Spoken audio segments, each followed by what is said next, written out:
welcome to the first Fragments of Silicon reviews of 2019. Indeed, with this, we are fully back to normal. Define normal.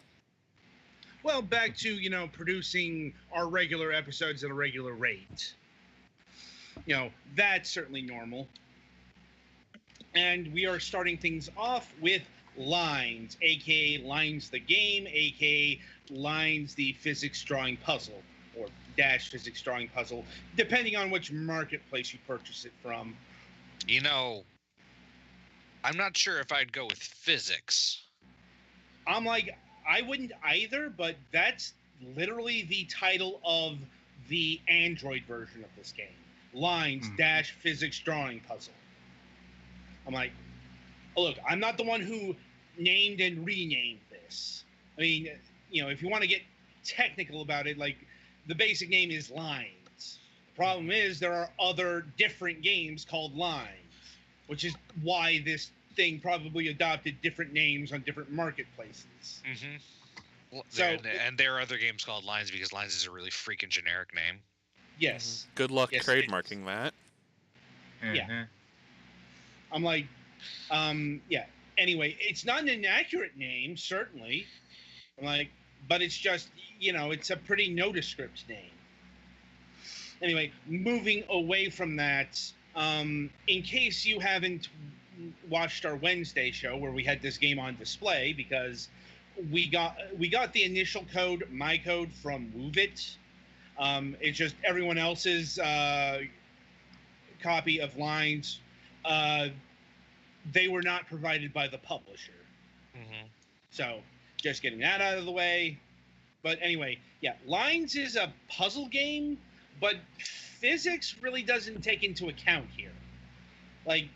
It's more geometry, I'd say. Yeah. The basic premise of the game is that there is a design of lines and there are colored dots. And after you do your setup, color will spread from the color dots as far as it can until it runs into other colors. The first game mode you get is the ability to, on each puzzle, to place one or more dots that will spread your color. But as you play through, there are 3 or 4 other modes that you unlock that allow you to interact with the thing in different ways. And then finally, there's one that has multiple different kinds of interactions on the same puzzle. Right. And as you go through the levels, you will unlock new modes. Not new levels, that's done a different way. Getting bronze, silver, and gold trophies requires repetition. Mm-hmm. Quite literally. You've got to beat you get a bronze medal by clearing the same puzzle 3 times in a row, a silver by doing it 5 or 7 times, and then a gold by doing the same puzzle 10 times in a row. Now, that's not a dumb thing because the puzzles, the starting points of the dots that are there when the puzzle starts, I would say normally the enemy dots, but in some modes, your dots are also pre-decided, are at least semi-random. So every time you play the same puzzle, it is at least a little bit different. Yeah. And that's probably my biggest problem with the game. It's a bit recumbent on luck. Yeah, it's a little bit tricky to learn how some of the dots work. And sometimes you're like, well, I can see where I would go to play to win this one, but I can't go there because reasons. Right. But yeah. The different modes are, the first mode is paint mode where you put in a dot. The second mode is erase mode where you erase opposing dots. Mm-hmm. And often there's more than one opposing color, and you have to balance it properly so that the opposing colors don't if you take out too many colors of one color, then the other opposing color might just get too much. Yeah. Then there's a mode where you can draw one or a few additional lines Rope along mode. for the color to travel along. And then there's a mode where you can cut lines. Scissor mode. Yeah. And then there's the final mode. Well, no, the penultimate mode is remix mode or mix and match mode, something along those lines. In which you get like a set of specific things that you can do, like place 1 point, draw 1 line, and cut 2 lines. Yeah. And the last mode is infinite mode, which you should be self-explanatory. Yeah, it's the same as the other ones, except it's see how far you can go with that until you lose. And I think almost all of the ones in that mode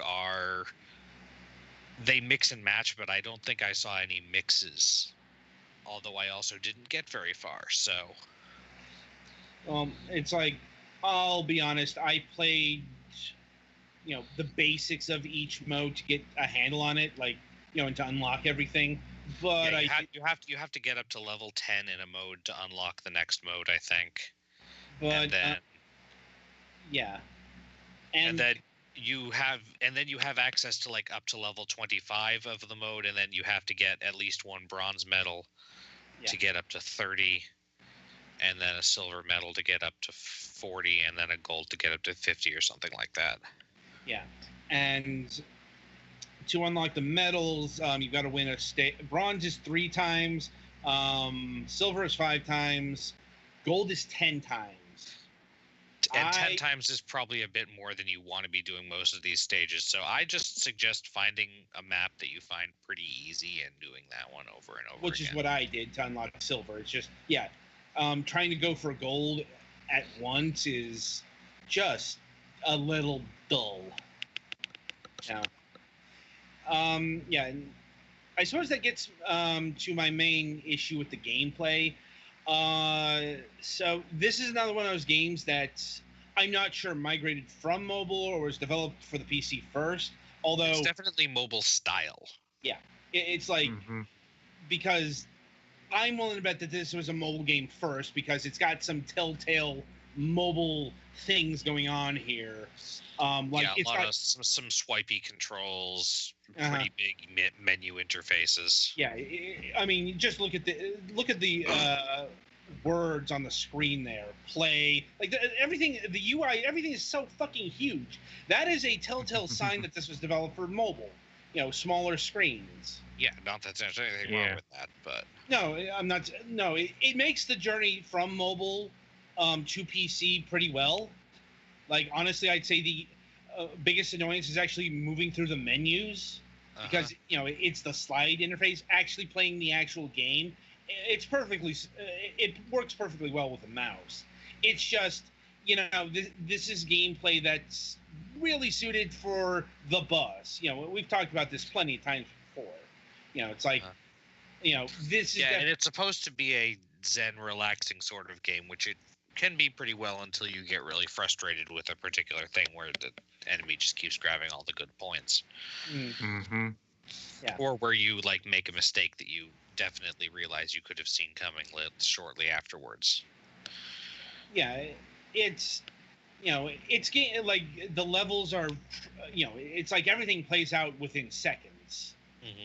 Strategizing doesn't take very long. It's very much a mobile experience.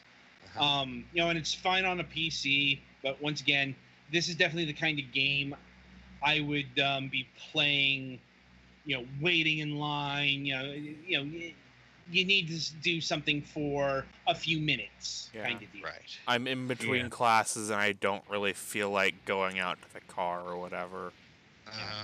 Not saying this is bad. I'm just saying its optimal form is clearly mobile. That said, this game does have at least one innovative PC-only feature, which is that it has the weirdest Twitch integration I've ever heard of. Oh, God. We'll get into that in a second, because I have some ranting to do. Yeah. But this also does have a level creator mode, and on Steam, it's got creator workshops, so you've got some custom... you can do things like creating Homer Simpson, for example, which is one of the mods I saw. So, it's got a lot of content, and it's one of those games that has potentially infinite content. It kind of comes down to how much you like the core game here. Mm-hmm. Yeah. And I will say that the other modes are more interesting to me than the basic mode. Mm. Mm-hmm. Like the cutting and the drawing an extra line thing have more room for creativity to me than just placing dots. Yeah, especially with the random nature of the point thing. Yeah. Mm-hmm. Yeah. And so Twitch mode. In case you missed it, we recorded some footage of testing out the Twitch integration, because it's not your typical Twitch stuff. Yeah, you have to like set up a actual Twitch bot to do this. Well, it's like, which we did. Yeah, it's like you had to make another account, and then it's like you had to go through this weird thing to basically make that account a bot, and it's weird. I imagine it's probably relatively easy as far as setting up bots go, but a lot of people don't actually like make their own bots. They just use bots that other people made. Yeah, like with OBS, I have the option to set up a Streamlabs bot. And OBS just kind of takes care of all that stuff in the background for me. But yeah, so what it does in the Twitch mode is it makes it so that there is either a grid or labels on the initial puzzle screen. And then in the chat, the players in the chat can vote for one of the options, either what quadrant to place a dot in, or which existing dot to erase, or which quadrant to cut in. Yeah. I'm not sure exactly how it works for the drawing one, because Petty Fan's our stream guy and he still hasn't unlocked the higher modes. But anyway, so yeah, and then the host, I guess, can choose which of the ones that people voted for to do. Like, you can't select anything in Twitch mode until after voting is ceased. Right, and then the people in the chat if the person got it right, the people in the chat who voted for that get points, and if the people in the chat voted wrong, then they lose points. It's like Jeopardy. And it literally, the bot actually is designed to keep score in the chat among the chat participants, which I think is a really clever and creative way of handling that integration. The way of setting it up sounds like it could have been better, but I'm sure this stuff is not actually designed for that. Well, and like they didn't tell you that you needed to hit F5 on your keyboard to initiate the bot. So I'm sitting here clicking stuff thinking something's broken, because I had to dig deeper into the instructions thing instead of a prompt on screen that could have just simply said, press F5. Yeah, after you create the bot, you have to actually make it say, now bot, start doing the thing. Yeah. Yep. But yeah, a simple press F5 prompt would have either when turned on to Twitch mode initially, or just, in the screen, just something to let me know, hey, I didn't screw something up, everything is fine. Mm-hmm. Whether it be the Twitch bot say it when he comes on air or something like that. Yeah. It's just a whole bunch of little things that they can probably iron out. Mm-hmm. Anyway, in terms of presentation, well, if you know what the art style minimalism is, this is that. This is what the game is. Yeah, it's very. I almost want to say Apple-ish. It's white and gray with fairly bright colors. Yeah. I kind of wish there was eye-hurtingly bright, but like distinctively bright colors for the various. Yeah.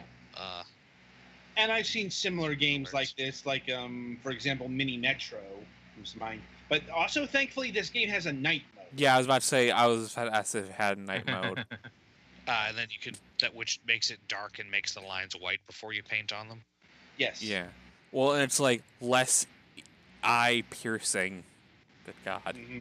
See, I've never gotten that.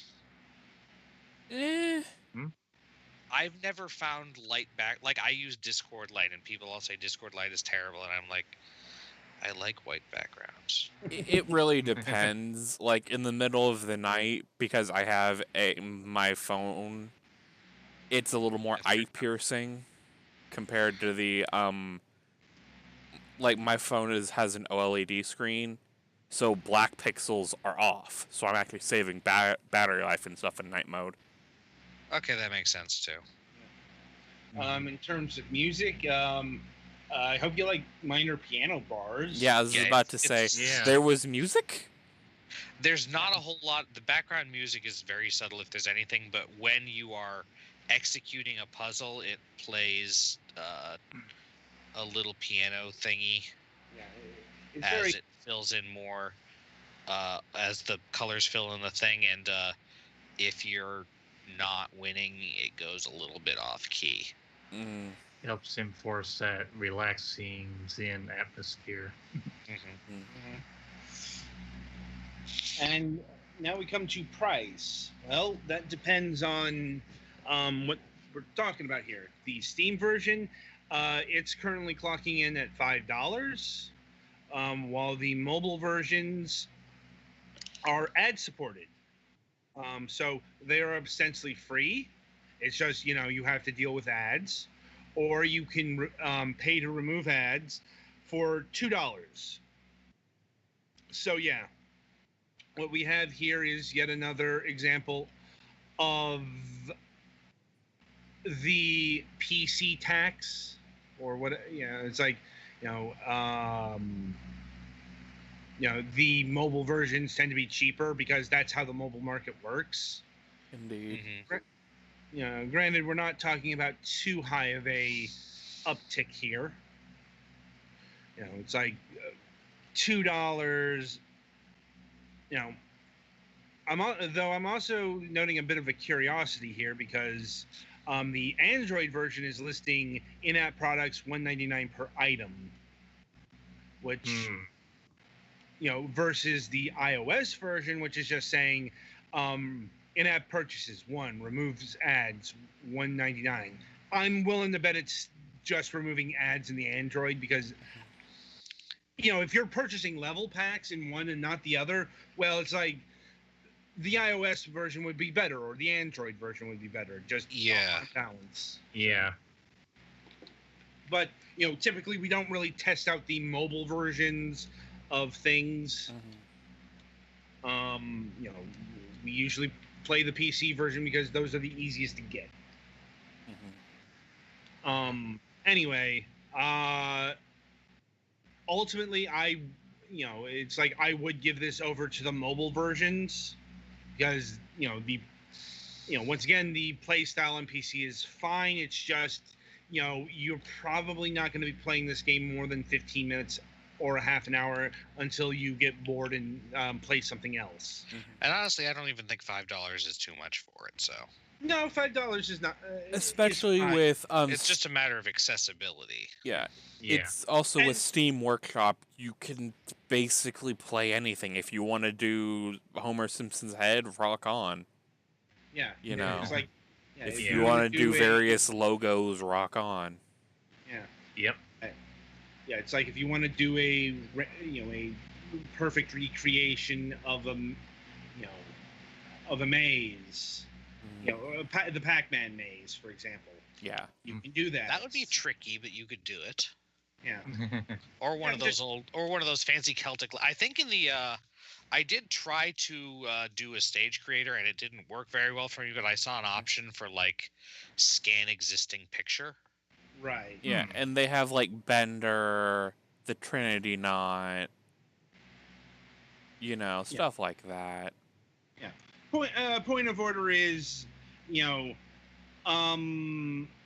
if it doesn't really matter the version you get, you're going to be playing a pretty solid game. It's just I'd say content wise, the Steam version wins. In the playability arena, the mobile versions win. So split the difference. And also pricing. Well, obviously the mobile versions are winning out because it's free to $2. Yeah. Depending on how intrusive the ads are. Yeah. So Any last words you want to say about Lines? It's all right. I wouldn't say it's really a worth it on Steam, like especially when we think of Steam being like, you know, where we get all our big games. I mean that's Steam for you. You can get any size game you want. Yeah. Yeah. I think it's worth checking out if you want to, you know, spend time on a puzzle game. Yeah, There's indeed. certainly a plenty of stages, and then there's more possible. Yeah, I Anyway. think there was like 44 or 45 workshop levels currently at time of recording. Anyway, so that'll about do it for Lines. Be sure to tune in after the breaks as we review Aeon of Sands, The Trail.